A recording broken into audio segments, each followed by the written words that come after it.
I'm a big advocate of using deadlifts on back day. Try and deadlift twice a week and try and squat twice a week. They're awesome for building strength and building muscle, but also great if you want to lose weight. So in that deadlifting session, it was a pull day for me, so it was back and biceps, and obviously the compound movement being deadlifts.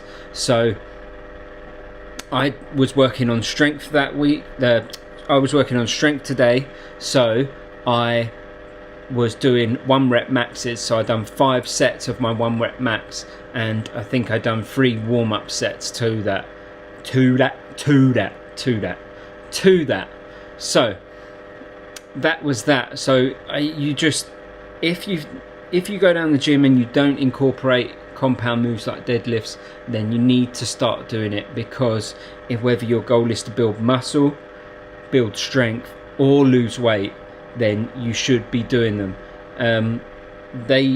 You may need someone to teach you a few of the teaching points, because I see so many people do deadlifts wrong. They round their back, they try to go too heavy straight away using their ego. I could lift hardly anything when I started deadlifting, and I've just worked my way up to my 1 rep max, which at the moment is 120 kgs. So that is more than my body weight, but it took me a while to work up to that. I didn't walk into the gym, throw that straight on and start throwing it around. I started off with puny little weights on there, but you've got to take your ego out of it when you step into the gym, and you've got to get the form right first of all, because if you're doing a deadlift wrong and you're using heavy weight and you're rounding your back, then you can seriously injure your back. So make sure that you have the technique down to a T first before you start adding the weights. Now, because it is such a taxing movement, it's really taxing on the central nervous system, and it's going to be really good for anybody that wants to lose weight. So this is good for men and women. So women, don't stick away from this exercise either. You are going to feel some great benefits from doing this. So if weight loss is your goal, I know people that don't even do cardio and will deadlift like 5 times a week and squat like 5 times a week as their kind of metabolic workout. So their metabolism boosting workouts. They'll do like 5 sets of heavy squats and 5 sets of heavy deadlifts. Now, I won't go into the gym week after week doing 1 rep maxes, because you need to give yourself a bit of a break. And if you went in there and done that like 3 times a week, it may be a bit too taxing on your central nervous system. So that is just a little pointer on what I done at the beginning of this video with the deadlifts. I also done a normal back workout after that and some biceps. So that is my current split at the moment. So definitely, if you're not already, definitely implement deadlifts into your workouts. They're going to build strength, they're going to help you build muscle, and they're going to help boost your metabolism.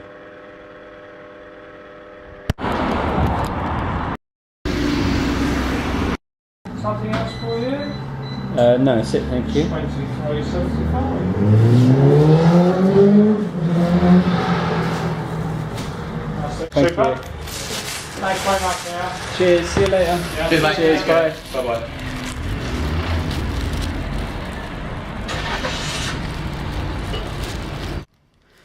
So guys, just got back from the butcher's. I've had to come in the bedroom and do this little bit of vlogging because Arthur and Katie are in the front room, and Arthur is jumping off the walls like a madman. So I'm going to do this little bit in the bedroom. So it's a bit random, but hey ho. So just come back from the butcher's. I picked up a couple of steaks and some mincemeat and some chicken. Now when I can, I like to get to the butcher's to get my meat, because I can't always get there, so I do also buy meat from the supermarket as well when necessary. But when I can, I like to get to the butcher's and get my meat, because it's just so much better quality than in the supermarket. It tends to be fresher, because they normally get it from local farms, because it's cheaper for them than importing it, etc, etc. Whereas supermarket meat comes from kind of all over the country, and some of it even comes from abroad, so it's not as fresh. Whereas the butchers, it's literally going to be pretty damn fresh, and you can see that within the colour of, like, especially when you buy red meat like mince meat or steaks or something, you can see the real red of the flesh from where it's nice and fresh.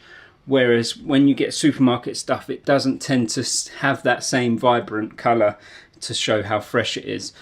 Also, in particular in supermarkets, especially chicken breasts, they tend to pump them with a little bit of water to kind of bulk them up, so when you're buying them they look even bigger. When if you have a good butcher and an honest butcher, which most of them are, I'd say probably all of them are, then they don't do that. The chicken breast, if it looks big, that is all the chicken, so when you cook it, it is not going to shrink like it would if you bought it from a supermarket. So even though if you go into a butcher and you get a load of meat, you might come out thinking, cool, that was pricey, but you're actually getting better value because you're actually getting your whole money's worth. So they weigh the meat and then charge you by the weight, so you're actually paying and getting, you know, everything that you're paying for, whereas in the supermarket you don't necessarily get that. But I still do get supermarket meat sometimes. Like I said, it depends on time, convenience, and that kind of stuff. But also what I like about shopping in a butcher's is you're contributing to a local small business. And butchers, unfortunately, I think are one of these things that tend to be a bit of a dying trade because of people go to the supermarkets, especially younger generation of people. They go into supermarkets, you get deals on meat, etc., etc. So you think you're better off going in.